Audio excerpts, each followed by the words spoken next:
Hey, good morning. So we're out here today after a pretty long lockdown. First day really out and about, and we are coming to Kew Gardens. So at the moment, based on the UK restrictions, we're allowed in outdoor spaces, social distancing, things like that. In a week or so, we're going to be allowed out to leisure parks, theme parks, things like that. They're opening things up a little bit more. So Kew Gardens have opened up their outdoor area. There's a big botanical gardens in Brentford in London.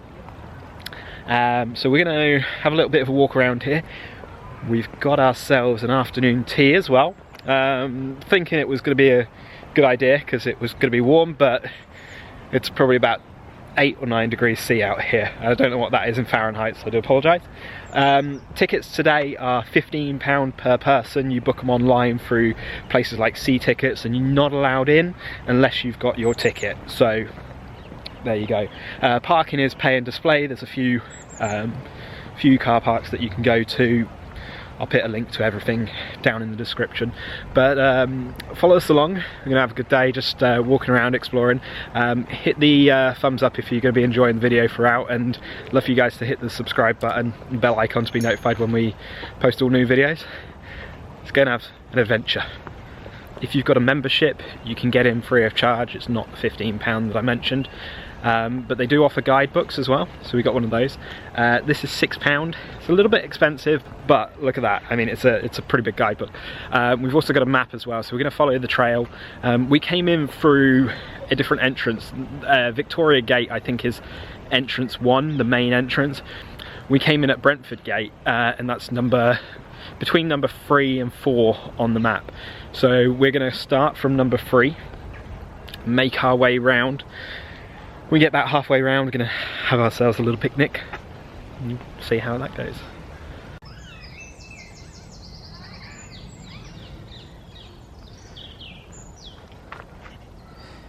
So the first real section we come across is the bamboo garden. Now, there's no pandas around here, but they'd have a field day in here. So there's all kind of different types of bamboo. We got some pretty enormous trees behind us as well. We've got a big hut behind us, which we can't go inside at the moment because of the current restrictions in the UK. One thing that's really cool as well, we do have all these little signs that are telling you where they're from. So this is from Southeast China. We've got more dotted throughout. They don't always say exactly where they're from. They'll tell you what they are, but not the exact region. So we came out thinking this building would have a sign. It doesn't have a sign, so we can't see exactly what it is. You can see they've put a barrier up in front of it. Kind of looks like a little bit of a Japanese Oriental Ryokan style building. There's a seating area just around the corner, so I can imagine that'll be pretty nice in the height of summer, just sitting out and chilling. Let's go and see what else we can find. These bamboos really cool, really amazing. So the second part that we come to is Scion Lookout, and we're on the banks of the river here, and just behind me is Scion House, and that's the London residence of the Duke of Northumberland. Now, he used to be in Northumberland House before that was demolished. He's now taken up residency here. That is a tourist attraction that is open at normal times. I don't believe it'll be open now. Obviously, again, we are in a bit of a tricky, difficult situation in terms of lockdown. Kind of in the ether at the moment. We're in the middle ground. But this is a good place to come and look out. They've got a lot of benches, as you can see. It's all kind of socially distanced. More benches just behind us. So it looks like we're not going to be eating on the floor when we have our picnic later. It's really pretty out today. All of the plants have got signs on them, so you know where they're coming from. Like I showed you in the bamboo garden, you can see the origins and everything, and you've got the names of each of the plants, so you know what you're seeing. We're going to take a bit of a walk up there now. We're going to go for a woodland walk and see what else we can see. Not running down. The Encyclopedia. So you got Dennis the Menace and his dog Gnasher. And we're on this is the Beano Trail. We've got second droke over here. Let's see what we've got. What do you call an adventurous egg? An explorer. That one's better than the last one.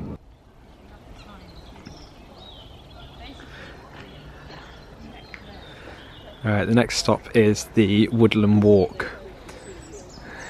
Now, we've got a proper path set up around here. We do have signs showing chestnuts. This is, I'm assuming this is the chestnut tree here. It's a very fancy looking tree. Knobbly. Knobbly, as Becky said. Cherry. I can't see that around.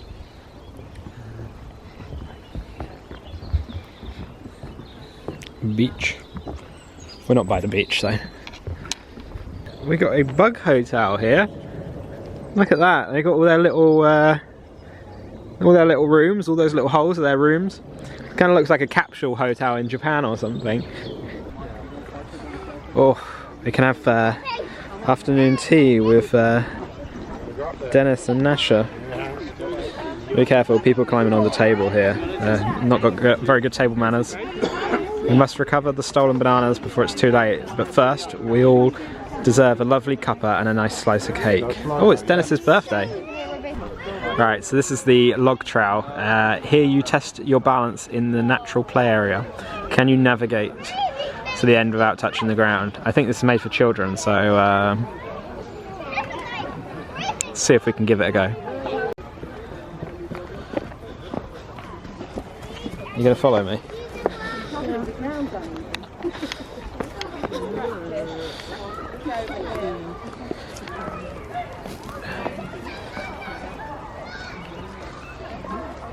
I think I'm going too fast.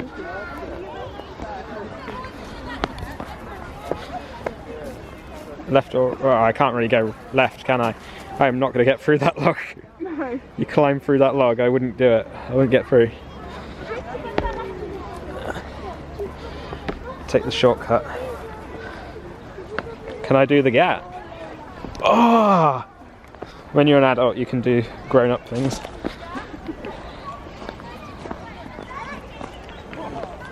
Wow, that's cool.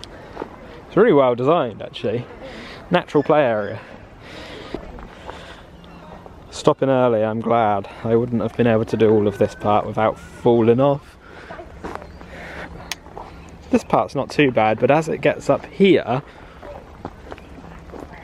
See, I'm giving you pointers here. If you watch this and before you come... Hi Pippa, I'm coming back. Yeah, see? Could have been dangerous. And then that's the end of the trail. Really good. It's better than having like plastic and metal climbing frames. Really well done. Do you recommend that for children? Or big kids?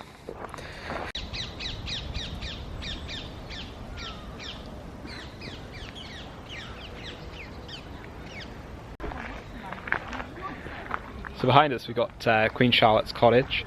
We're just reading some facts that this and... Firstly, in normal times you can go inside. It's closed until spring 2021. That's probably... We're in spring now. The first day of spring was a week ago, I believe. But that's going to be closed now until restrictions lift at least, and then you can do a self-guided tour in there, which would be pretty cool. The area that this sits on was given to Kew in 1898 on the condition that they kept it in as close to the state it was given to them as possible. So they do their normal kind of conservation. So you see all the brambles over here, they cut those back to encourage normal plants to grow, the wildflowers and things like that. They are planting oak trees, beech trees, hawthorn and whatnot to try and increase the population, and then they're also assisting in the conservation of hoverflies and snails and whatnot to just try and bring the area up to a good standard. And it's a really nice building, nice thatch cottage. I could imagine you go one entrance there and then you exit there or something like that, and you'll go up and do your tour inside. 2-story cottage, and then just over here behind us we've got the log cabin as well. Nice little area to potentially have a picnic. A little bench out here. So coming from just down here, we've had Queen of Charlotte's cottage. You come round, and we've got this bear. Just a cool wooden bear. It's been carved out like that Treetop Trail has been. And he has fallen apart a little bit, but he's really well produced. I've got a stick inside him. Ah! I pulled his bone out. Put it back. Like Skelligro.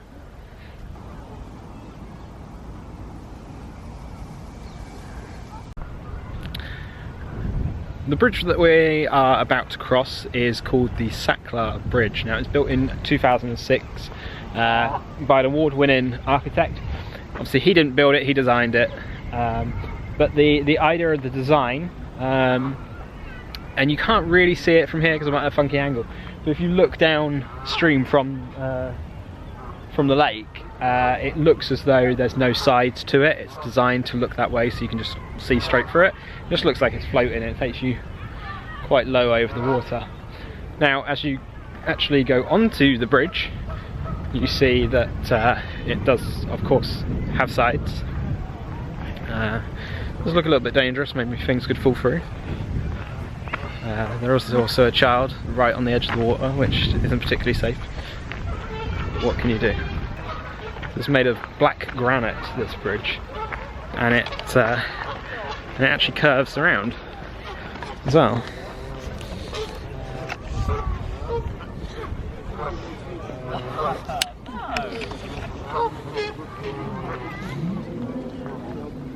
Yeah, I've been trying to keep everything still. Yeah, my head's still, body's still. So if you just look central Payne, that's roughly where we were for the Dennis and Menace Trail and the Woodland Walk just a second ago. A little bit further out than that, and we got our cup of coffee up there with birds as well. So we're going to walk across this bridge. Which is just so perfect. So as you look at it from the side, it's supposed to look almost invisible when you stop and you're from a distance. So if you've got bad eyes, then it does make sense. I know those feels. As we come away from the lake, we've got here the Treetop Walk. As you can see, it's pretty insane. You know, if you're afraid of heights, you don't want to be doing that. It is closed at the moment. We have got a sign here saying, in the interest of public safety, health and safety, blah blah, current restrictions. Don't want to repeat myself, but I'm going to. So you can go up this. It does look pretty cool. You climb up the steps there, then you go around. You can imagine you get some pretty amazing panoramic views from the top there, looking out over London. But obviously we can't do that right now, so we're just going to go and see what else we can find. So originally, now, actually, right at this moment, we should be in Japan. We should have flown out to Tokyo a few days back and be there in time for the sakura, the cherry blossom season. Fortunately, here at Kew, they've got a Japanese garden area, and look at how beautiful this is. So behind us, we've got a replica temple. This came in 1910. This was built for the Japan British Expo here in London, and then Kew have in turn inherited it. Let's go up and have a look. We've got a little bit of a plaque over there with some more information, but that's essentially what it says, and it says it in both English and Japanese as well, which is really cool. Nature's found a way to cover this in bird poo though. So it's called the Chokushimon, and this is what we were talking about. It was given a full restoration, which was completed in 1995. Again, here you see it was written in Japanese and English, but this is a replica, 4/5 of the actual size, of the Nishin Hongan-ji temple in Kyoto. Beautiful, 4/5 of the size.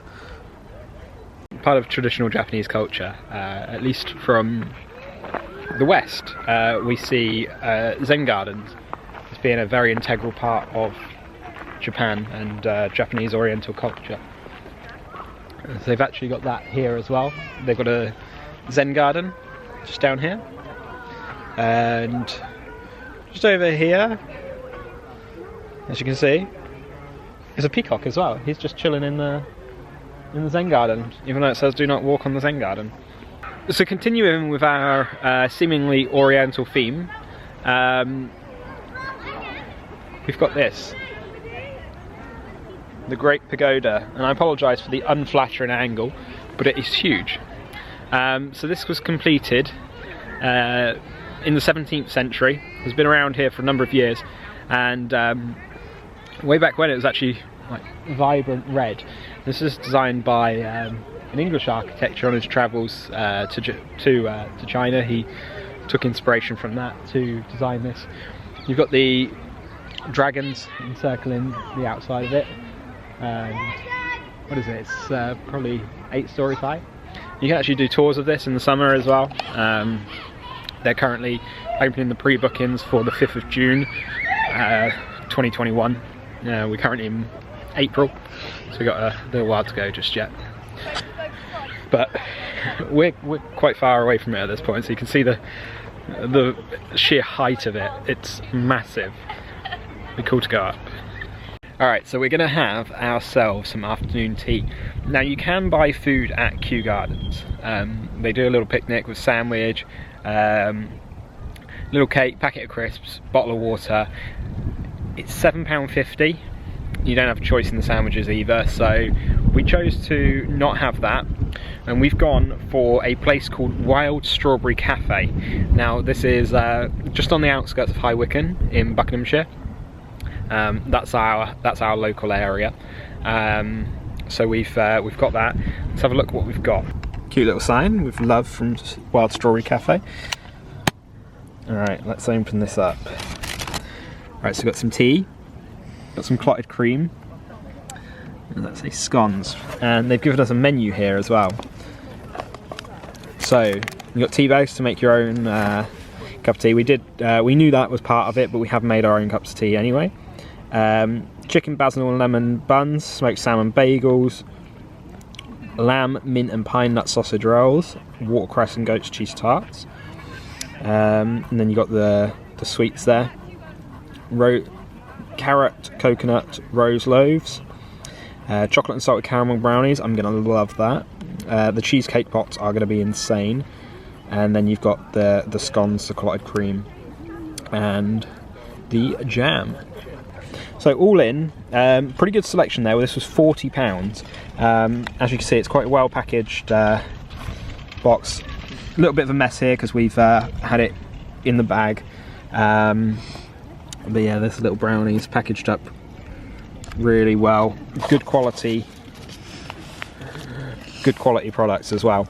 So we'll eat this up. I'll put a link down in the description to where this is purchased as well, so you guys can see. Highly recommend purchasing from small businesses. Places like Pret and others do these kinds of things as well, but these small businesses need our support at these times. Just having Becky open this up so you can see little tarts that we got there, little bagels.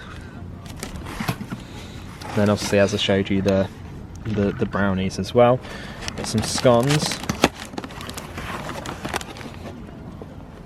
and then down the bottom, that's where we'll have our little sandwiches, our little sliders. So yeah, £40 all in. I think this should definitely be worth the money. The content there is good. Let's hope they taste good. We have had our food and it was fantastic. A little bit weird menu at times. Elderflower and blueberry macaroons we found in there as well. You know, the little goat's cheese and watercress tarts. Very strange, but fantastic. Expensive, granted. You know, normal a normal afternoon tea would be about £20–25, and that was £40.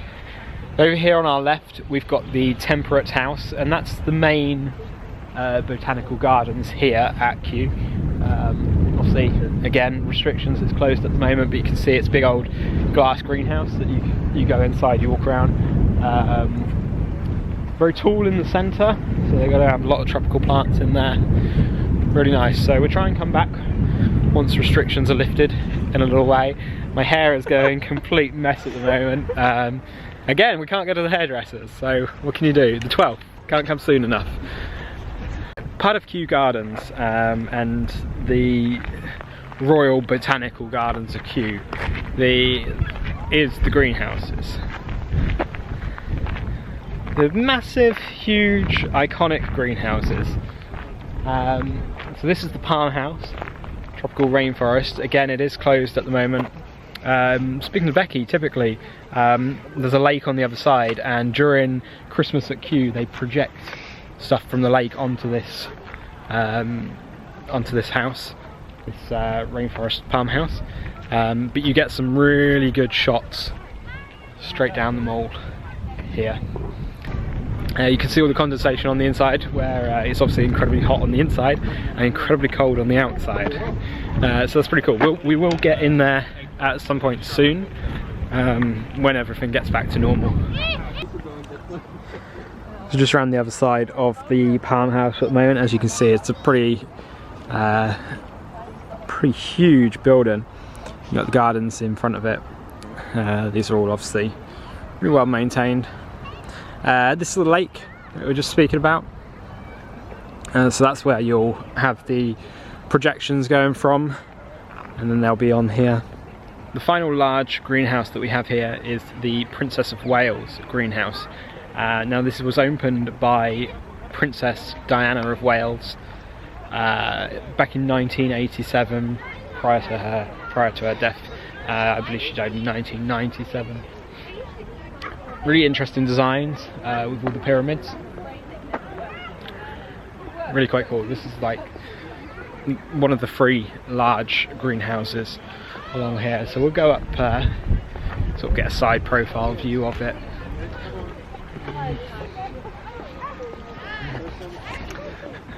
There you go.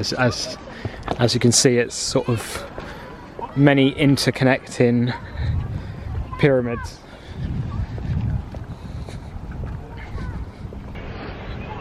Alright, one of the other cool exhibits here at Royal Botanical Gardens is what we're calling the Hive.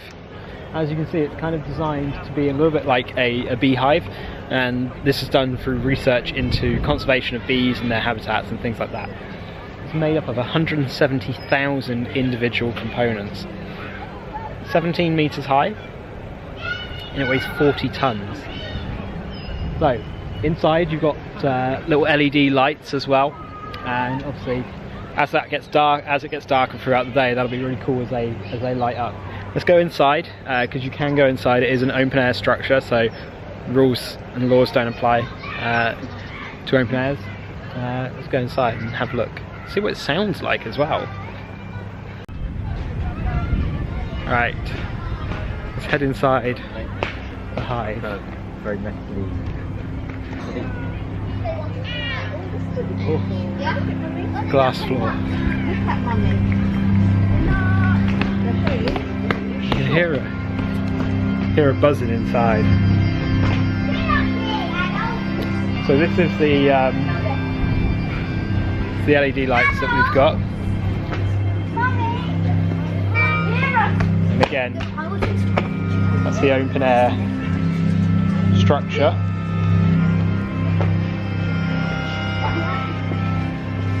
It's pretty cool.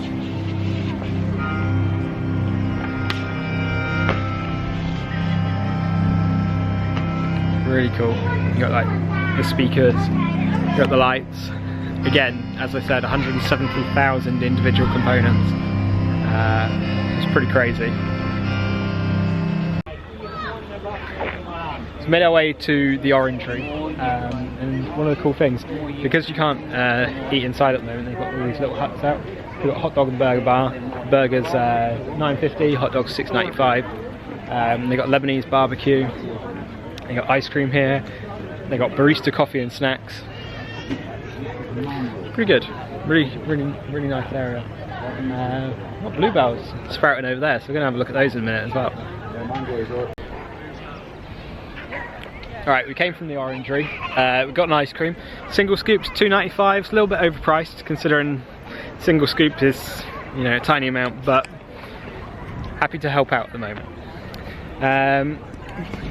Bluebells, like we said, really nice. Alright, so that's finished at Kew now. Right back to where we started. Just down here is the entrance we came in. So we've effectively done a full loop of Kew whilst going a little bit zigzag in the middle. As I said, it's £15 per person to get in at the moment. That's for adults. I'm not 100% sure of the child's cost, but I'll put that in the bottom corner now. I'll also put a link in the description for all of the tickets, where we got the afternoon tea from as well, so you can check that out. Really do highly recommend it. You can call an order, you can order online, all sorts like that, so really good variety of food in there as well, just something slightly different. If you've enjoyed this, obviously it's a little bit different. We can't go out to a tourist attraction at the moment because of everything going on. We will be very soon though. Appreciate it if you hit the thumbs up. Lets me know that you enjoy the content and puts my video in front of other people as well, so we can get to more of these kind of places. Hit the subscribe button and the bell icon to be notified when we post all new videos. See you on the other side. Thanks.